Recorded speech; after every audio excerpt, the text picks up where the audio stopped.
Good morning, good morning. Welcome to a special edition of Kraken 11 Power Rankings, this time for playoffs. It's a special playoff edition. But first, before we get into it, we'd like to have a word from our sponsors. Today's sponsor is Kraken Apple Orchard. Our motto is no core for you. That's no core for you. At Kraken Apple Orchard, we have trees as far as the eye can see. And we have our crews working diligently to make our apples as candy-like as possible by removing those pesky cores so you can enjoy from start to finish and never have another, pooh, I did it again moments when eating apples. Now, what do we do with the cores, you ask? Our sister company, Cores for Kids, is a not-for-profit charity that takes our cores and gives them to starving children all over the world so they can have hope that one day they'll get to have a real Kraken Apple Orchard apple. So what are you waiting for? Come on down to Kraken Apple Orchard today, where we promise no core for you. All right. Thank you to our sponsor, Kraken Apple Orchard. That's no core for you. And the sister company, Cores for Kids. They were very happy to be our sponsors today. So, with that out of the way, we can move on to our special playoff edition of Kraken Power Rankings. Now, it's going to be a little bit more of just me talking about the playoffs a little bit. There's really not so much to do with Power Rankings. We're in the semifinals now. I've been a little out for a couple of weeks, but we're back for again a special edition. So the last few weeks, we've seen Antonio, or I guess it was just last week, and then a couple weeks in the regular season when we had Freaky go on his run there. So, that team's been super high scoring, but fortunately for everyone in the championship bracket, we won't have to deal with that. But it doesn't mean that it's a weak championship bracket. I think probably it's kind of weak because, the infirmary is in there, but, there's things that we can do, and there's hope that Jonathan Taylor will be coming back. So, I wanted to have a little bit of coffee shop music in there too. So let's play a little bit of that. It shouldn't be as nearly as bad as the music from last time. It should be settling nice into the background. So hopefully that's what's happening there. But anyway, so I think before anything, I kind of want to go over, not really before anything, just as the next step here. I'm not going to be doing the wheel either. I don't need to be reviewing people's teams at the moment, because really all that matters is the semifinal bracket, and then just reviewing sort of what happened last week. So clearly we have right here, this is talked about all over Discord, this matchup right here. That was to determine, this is the 3 seed versus 6 seed, so who's playing the infirmary next week. This is an embarrassing showing from Crew here at 65 points. I don't believe there were any players that were injured mid-game either, which is just, kind of appalling, honestly. But again, another strong performance from the Beautymus Ingy Bingy, which is, it's been pretty consistent the last few weeks, where it's been 150 plus points. It's come from multiple places, but there seems to be no signs of slowing. But I do want to just first dive into this match and give a little bit of my thoughts on how the managers handle it. Now, I'm gonna start with Nolan's team first. I know he's been doing this for a few weeks. He's been rolling with 3 tight ends. Obviously, that's the first thing that jumps out. That's tough. I don't know how much of that is a product of the tight ends just being that good. I mean, Njoku's been on fire. I mean, you can't really deny that.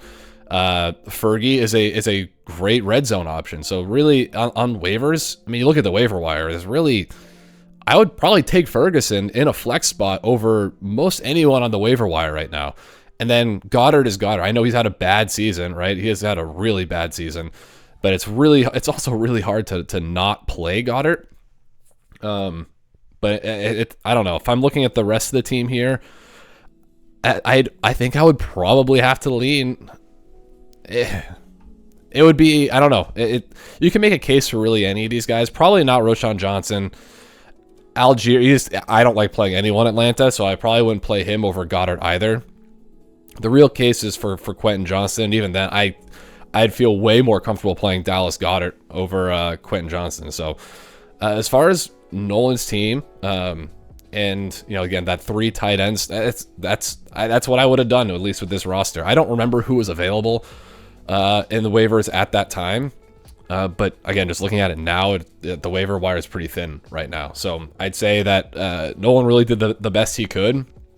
Unfortunately, it's just Tyler Lockett he's boomer bust, right? Last year was like the only year he wasn't boomer bust. And his booms this year, he hasn't had one since like week 10. I mean, this is fine, but you need. I mean, with he boosted, right? He boosted his wide receiver core with Mike Evans, but Scary Terry has been underperforming this year. He had a fantastic, well, near the end of the game there, but actually it hasn't really been the whole year. It's just been, I guess, lately. I mean, I guess again since week 9, he hasn't really had a double-digit performance. So it's just, I'm nervous playing him. I'm nervous playing Lockett.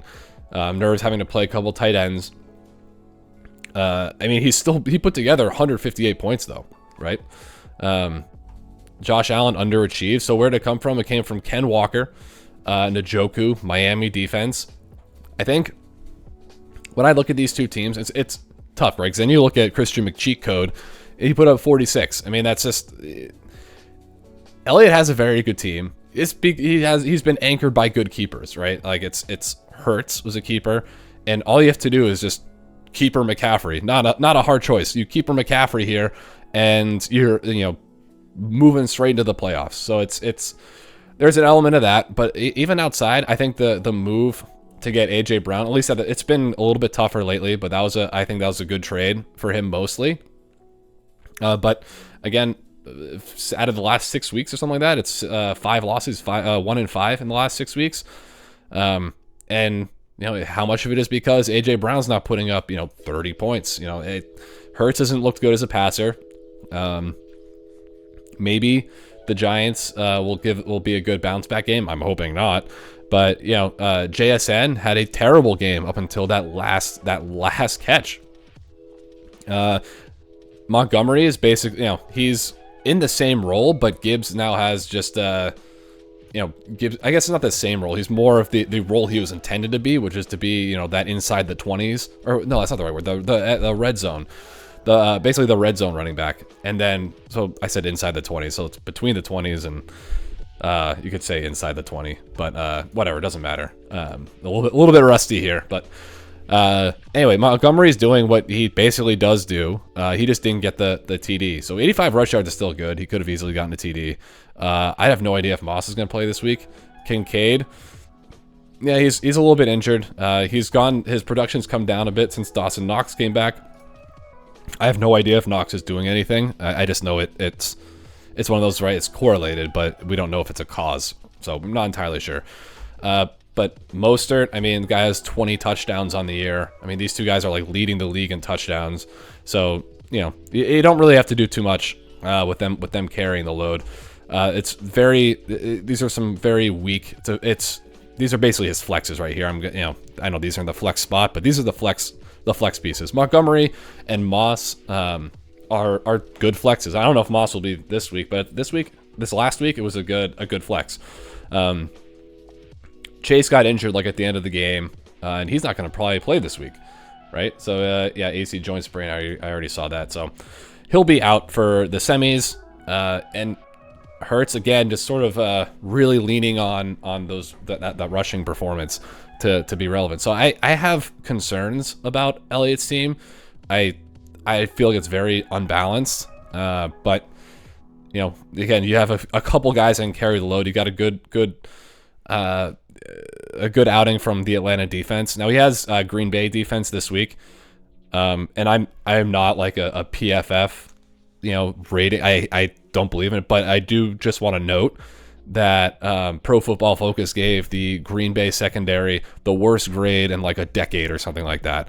Again, take that with a grain of salt. It's just basically it's how I feel about stock analysts, where there's like, oh yeah, this stock has like 150% to run. It's a buy. Like, no, I mean, I don't really buy it too much, but I do, the outliers, right? When you have an outlier of something hasn't been that bad in like a decade, I think it does say something, right?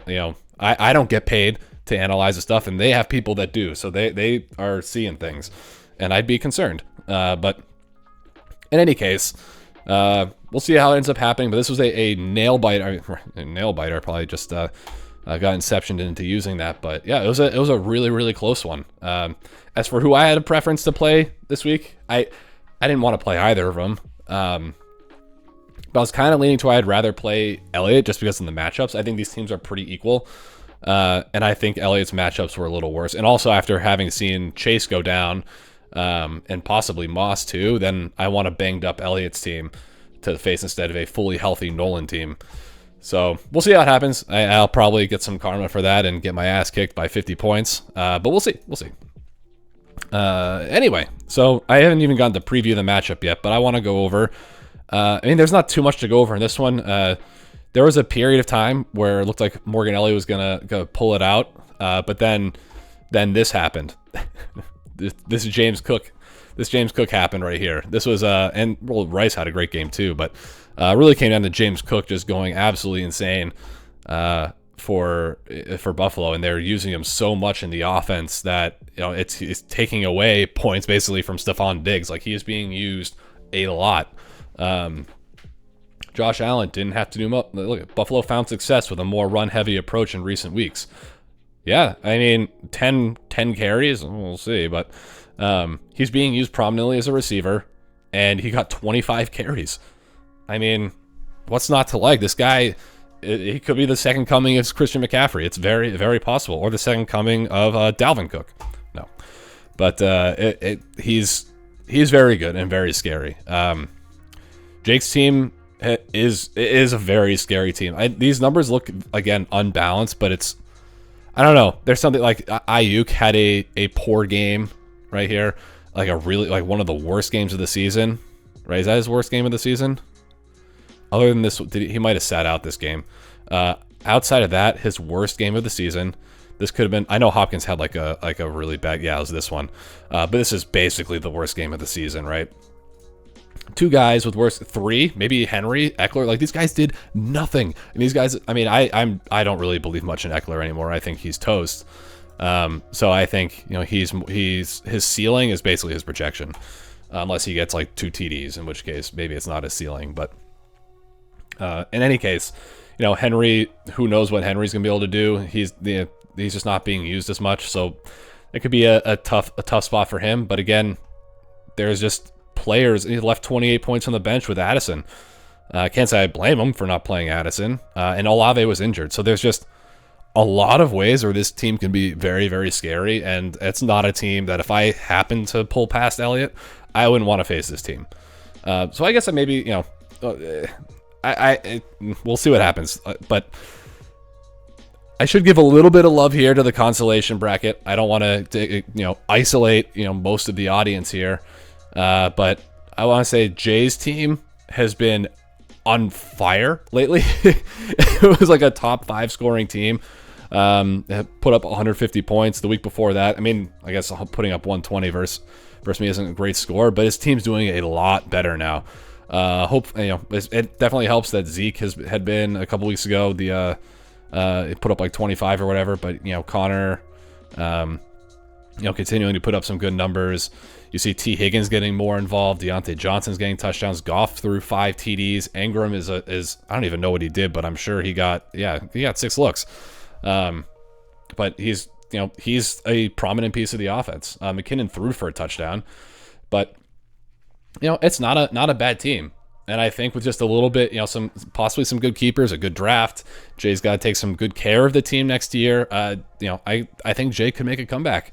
And do at least a lot better than this year, next year.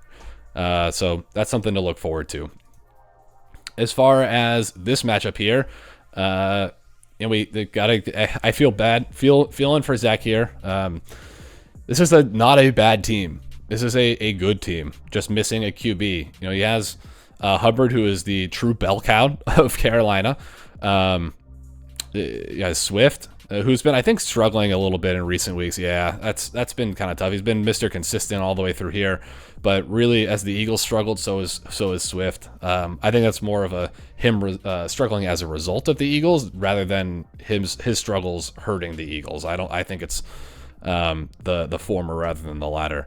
And Barkley also had a pretty bad week, but that happens sometimes. Good luck against the Eagles, but and Pittman's concussed, but again, I think on paper this is a very strong team. He's got some good keeper options. I think Debo is going to be worth it again next year. He was a keeper in the 6th round this year, and I think so next year he probably will be maybe 4th or something. I think he'll get another bump up in his ADP this year. Fourth is actually kind of aggressive. I think he might just be a fifth. He might be a fifth round keeper, because if he was a keeper in the fourth, that sort of implies that his ADP would land somewhere in the the second or third in redraft. So he could be a third. He could be a third in redraft. Maybe he's a third or fourth in redraft, something like that. So he could probably be a very viable keeper. I wouldn't be keeping Hubbard. It's tempting, but I wouldn't. And Diggs you can always keep, though he's getting up there in age, so you don't really know exactly what you want to do there. But this is a team that I think has a good chance also to win the championship and get that first round pick. So there's still a lot to happen, and especially the championship is kind of fun to watch. I know it sounds kind of shitty, but it is. Like, getting that first pick is big. And so if you don't win the championship, you're down to the fifth. So it goes whoever wins it gets the first, but then whoever loses everything gets the second, and then it works that way. So it's really just reverse order of standings, except the winner of the championship gets the first choice in pick anyway. So that's an exciting one to watch.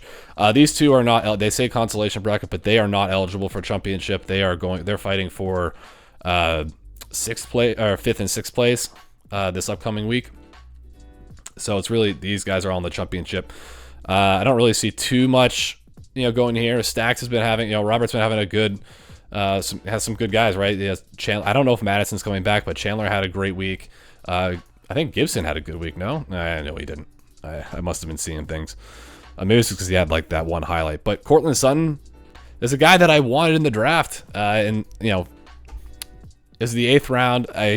He was what I was intending to be my 8th round pick if he managed to get to me, but I wasn't able to do so. But he's been solid. I mean, that's a 8th round. Come on, that's really good. Dak's been on fire. It's just has some good players. So again, this might even be a contract year for. I think Mixon might be gone after this year, and Chase Brown has looked really good. So that he's a possible keeper. I would just say possible keeper. Some of these guys down here are not great keeper choices. Wicks could be. OBJ's, it's tough, but I would be keepering Sutton for sure.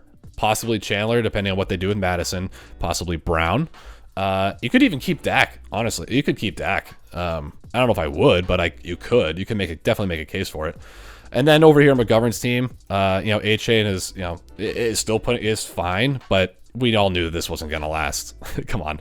That's definitely not going to last, but still a solid back, and probably worth a keeper because of how late he was drafted. So, there's that. Pitts he's going to keep him again just to get his heart broken again. He might keep Warren. He has guys that are some good options. Waddle is probably going to be kept. Nico Collins could be kept. So definitely a good amount of keeper options. Oh, he has Michael Wilson now, but. Yeah, so this is more about just thinking about what they're going to have for keepers. They're going to have, top 3 pick choices probably. I think, because these guys were winners. This is a tough spot. Yeah, I'll have to look at I guess I could, whatever, consolation bracket. Right, so the winner of the championship. So the winner here and the winner there. So these guys are fighting, for the 11th place game, which is going to be the second. The loser gets the third. Okay, so I was right, second and third. These are all still fighting for first. So good luck to everyone in there. It's just a fun little watch. I'll be joining the consolation bracket soon, but with these guys. So without any further ado, how long have I been going here? 19 minutes. I got a little bit of time. It's 9:15. Okay. So I want to jump into this matchup first, because this is I personally think the winner of this will win it all. I don't think either Elliott or myself, unless Elliott does get a boom week, it's possible. I guess I could have a boom week too if I have some guys that come back. But I like both of these teams a good amount. Chris has given me flack for not putting him at the top of the power rankings a bit. It doesn't mean that I don't like the team. There are players that I don't like. Like unbiased, I think it's a pretty good team. Personally, I just don't like a lot of the players, but I still think it's a good team. And maybe it is my bias that prevents me from giving it a number 1 too often. It's possible, but I just think that there's too many, what's the word? Like points of failure, I guess, in this team. That like last week they just all sort of happened at once, right? There's just way too many things that could go wrong, and there's just like a greater likelihood of things going wrong. Like, we'll see what happens if Keenan Allen's there's no practice on Tuesday. But you know, so one of the things is Keenan Allen's been like his best player, and he's been surprisingly healthy like all season except for last week. So yes, so the perception is that he's always hurt. He's really only been hurt, I think it was like the last couple seasons, and he's had like 5 or so straight seasons of like pretty much playing every game. But again, he's 31. He is coming off of recent injury-marred seasons. So there is cause for concern that it can happen again just due to age at that point. So he's been very good for him so far. And we'll see if he can power through the rest of the playoffs. Garrett Wilson, everyone knows he's got the talent.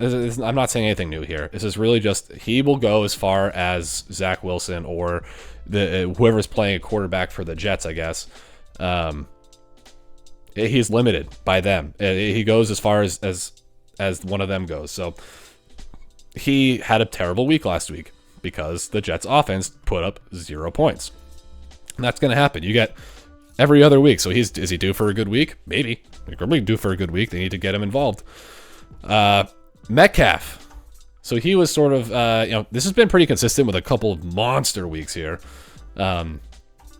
So I still think, my personal opinion, DK Metcalf, I've said it before, a freak athlete. He's incredibly gifted as far as, just he's physically gifted and, obviously works out a ton, et cetera, et cetera. I don't think he's great at football. I really don't. I think he has okay hands. He's an okay route runner. Like, I don't know. He just doesn't seem super crisp when you watch him. But he's just helped by just how dominant he is, again, as a figure. Height, speed, he's just a beast, but I just don't think he's a good football player. Again, I just don't think he has those football skills. And he's being propped up by his physicality. Sort of like what they say about like Anthony Richardson, a quarterback, we're coming into. We still haven't really had a good sample size on whether or not he could be a good quarterback, but just because of his, he's a freak of nature, he has a chance to be good. It's very similar in that regard. But moving on to freaks of nature, Bijan Robinson, again, incredibly talented and but the difference is he's a very good football player. He is just held back, as everyone knows, by Atlanta scheming and Atlanta coaching. We'll see what happens. He didn't do himself any favors with a late fumble, but I mean, give me a break. A fumble should not derail your first-round pick, and an early first-round pick at that. So that's kind of garbage there. It's just garbage coaching is what it comes down to for Bijan. So, Aaron Jones, total wild card. You don't know how injured he is. Did he play? You just don't know what he's going to do. And is A.J. Dillon going to come back and muddy things up even more? Is he startable? I mean, yeah, you kind of have to start Aaron Jones, especially if A.J. Dillon's out. But if A.J. Dillon's back, yeah, I don't know. I don't know if you start him. But you don't really have this Christian Watson. But again, who knows with him either? It's just tough. It's a very sticky situation at running back. It has been all year. But he's been able to make it work, with Gus Edwards for a long period of time, Dante Foreman for a long period of time. He's been able to patch the running back position all year. And again, that's something I think I've noted probably multiple times on the power rankings, is that it's sort of a knock is what keeps him out of that first place spot, is that the running back position has just been a Band-Aid. And eventually the Band-Aid's going to fall off. It's great that it's lasted as long as it has, but it could be. I could also be wrong. I could come completely undone. Wait. I just realized, where is A.J. Dillon? Do I just not? Maybe they don't show IR here. Maybe that's the issue. Yeah, that might be it. Anyway, I got a little derailed there, but, it's just the running back has been the Achilles heel, and Yeah, so we'll see. We'll see. But anyway, Hawkinson, an elite tight end, solid there. Calvin Ridley continues to be boomer bust. He almost fooled us into thinking he wasn't after 2 good weeks, but no, he still is boomer bust. And I think, what was I going to say? I think Trevor Lawrence, he said he had like a high concussion. That's what it was. And he had that ankle sprain, but he played through it. So I'm nervous about Calvin Ridley. I'm nervous about Zay Flowers because, again, Chris got him and he immediately went off. But you look at the underlying numbers, it's a little discouraging. And he has to catch passes from Lamar Jackson, who, as I've said before, is only good at hitting a receiver that's wide open with 20 yards of separation. So, not a great thrower, but gets it done on the ground. Sort of like, they're not at all like he and Jalen Hurts. I don't think are all similar, but their box score numbers are very similar. I think Lamar is. There's totally different types of runners. I can hardly compare the two. But in any case, yeah, he's going with the Philly defense, which you look at the points. All right, look, I've had many conversations with Chris about the Philadelphia in versus New York versus or putting in just the dominant defense that is Dallas. My opinion, so Philly just had Matt Patricia start for like the first time last week, be the defensive play caller, and they had a good game. Like, yeah, Matt Patricia sucks as a head coach, but he sucks as an offensive coordinator because for whatever reason the Patriots had him there, but he can call plays on defense. And he has the Philly defense is a good roster. Their numbers against the pass have been atrocious, but I think the players are better than that. They have some talent in the secondary, and I think having Matt Patricia call plays could be what they need to sort of bring back a championship caliber defense. So simply because of that, I have a lot more confidence in Philly as a defense here. It obviously helps, and this is why Chris spent 40 fab on him, was because he wanted this matchup versus the Giants. So, yeah, I think overall it's still a solid choice, and just further bolstered by Patricia calling plays now. So I think this is altogether, again, there are multiple points of failure, but there are a lot of boom spots where you have elite tight end production, you have an elite skill player here. So it's just a coin flip, right? Is Atlanta going to use him right, or are they not? Which is scary. Metcalf is pretty consistent. If Keenan Allen doesn't play, I think this could get ugly. But let's hop over to Jake's side. So he's going with Fields because Purdy, I think, is playing against Baltimore, right? Is that what it is? Where is he? Purdy. Oh, there it is. Baltimore. Yeah. So tough defense. Fields versus Arizona in the rain. So Fields can't throw. Fields kind of sucks. And I'd be scared playing him, but Jake likes to play the matchups, and then also follow narratives and things like that. It's not it's Jake puts a lot of thought into it, is what I'm trying to say. But yeah, looking like Thursday, he's gonna have Olave going. I don't know, is Olave practicing again? Expected to play, so that's good for him. Because Olave has been so consistent, and look at these numbers. He's had a couple of bad weeks, but double digits every week. He's pretty much getting a dozen plus every time. And New Orleans does need him. They need him. So Olave, Hopkins, Ayuk. These guys are again all capable of having bad games, but Olave hasn't really. Hopkins just did, so this could be. This game could go either way. This could be a low-scoring game, high-scoring game. You just don't really know. But you got to play Hopkins because he's the primary target. Ayuk is the best pure receiver on that team. Again, going against Baltimore is going to be kind of tough, and I'm sure Jake knows that because again, why Purdy wouldn't be on the bench if he wasn't nervous about that. But James Cook versus the Chargers, this could be another gigantic game, 20-plus points. I could see that easily happening. I think Derrick Henry's going to have a good game against Seattle. I just kind of do. I don't think it's going to be a gigantic game, but I think he'll exceed projections here. And Laporta, off of, he gets heavy usage. That he's never going to, I feel like he's rarely going to hit that projection, though I'm probably wrong. But it's either going to be, I feel like he either surpasses it or falls. Yeah, like There's rarely him getting that. So he's either going to get like 6, 7, 8, which is still fine, or he's going to get like 20. And then you move down, right? So like you have Rashee Rice, who is the just far and away number one receiver in Kansas City. And he started, because teams are putting so much. I've been hearing the narrative that the teams are just putting so much coverage on Kelsey. I also think Kelsey's lost a step. It could be a combination of the two, but Rashee Rice looks great. He looks experienced. I think he is a little bit old, on the older side too. I think he's like, is he 24? Let's look at this together. 23.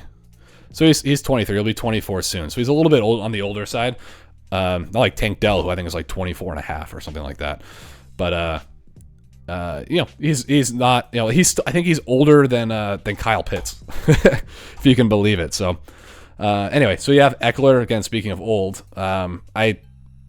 maybe I'm crazy. I don't know. I know he's just in the flex spot because, well, he's a Saturday game, so maybe. Yeah, no, he isn't doing it just because of like what's the word? The order of the games. I don't know if it's whatever the word I'm looking for is, syntax, chronology. I don't know, but he views Eckler as a flex, I'm sure, just by looking at this now, and I do too. I think Eckler is back to being a flex. He was RB1 for a long time. Before that, I had him on my team, and he was basically a flex when they still had Melvin Gordon there. So he's sort of back. It's obviously a different scenario, but he's there again. Addison, yeah, I mean, Madison is gonna. That's kind of boomer bust, right? Like that kind of shows it right there.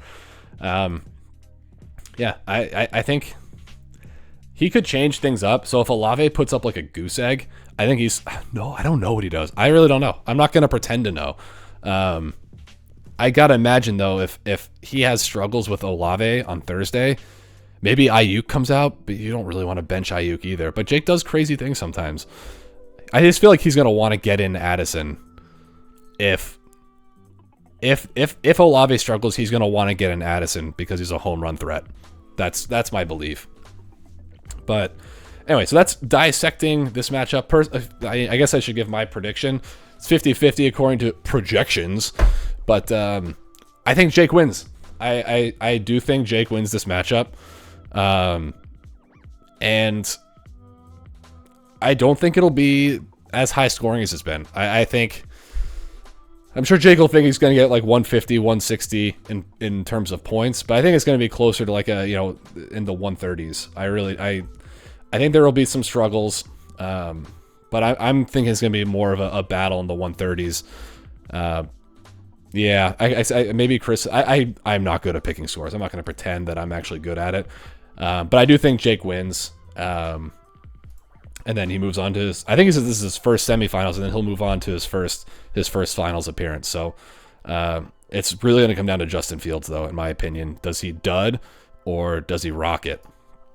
And we won't find out until Sunday afternoon to Sunday evening. So, so then the next one is Infirmary versus Jewish McCaffrey. Now, you might be looking, whoa, 51% favorite. But don't forget, probably not going to play. And he still has Chase in. So, in reality, these projections are sort of fooling you. Again, for those who look at projections, just look at the players. We'll go down player by player like we did before. Nick Mullins. Not much to say. That's sort of the state of things right now. I was going between Mullins and Flacco. And with CJ Stroud probably not playing, I don't think it's going to be a big points game. So I even though Houston's defense has been inconsistent, and the Browns have been throwing the ball a ton, I just feel like it might be a little bit more of a run heavy game. For Cleveland, I don't see the Texans putting up a ton of points. And I hadn't seen any updates from Nico Collins at the time, so I don't even know if he's going to play.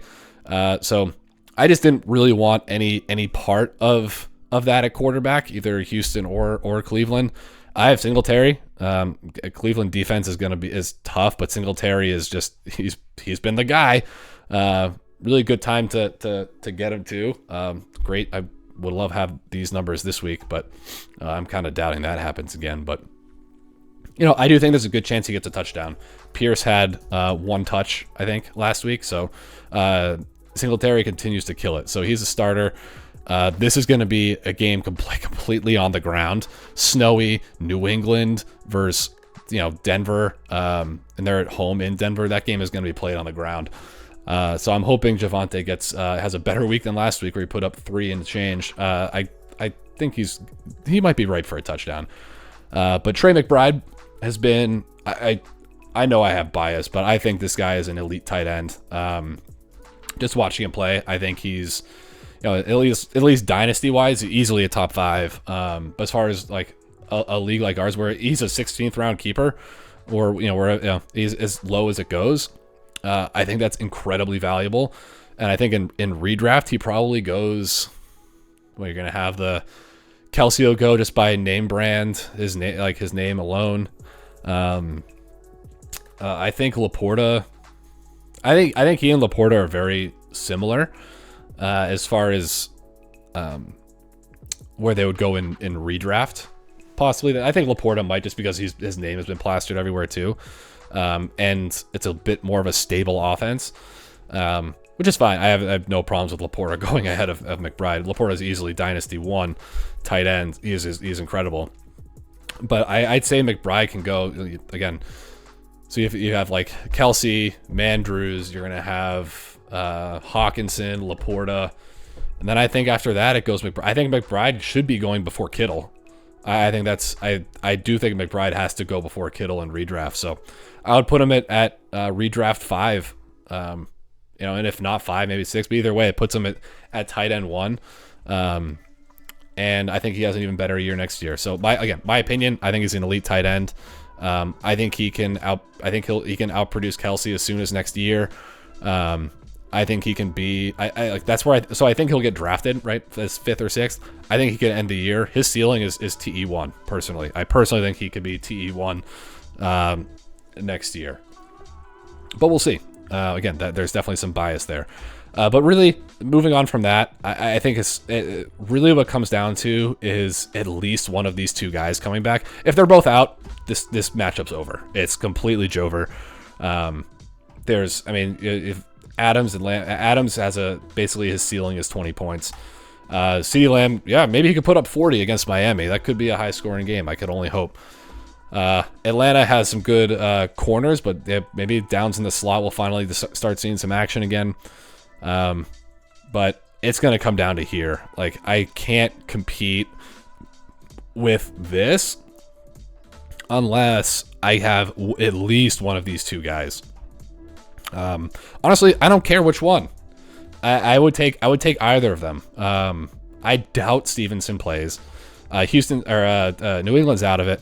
And Stevenson's, they have no reason to bring him back, so I don't think he plays.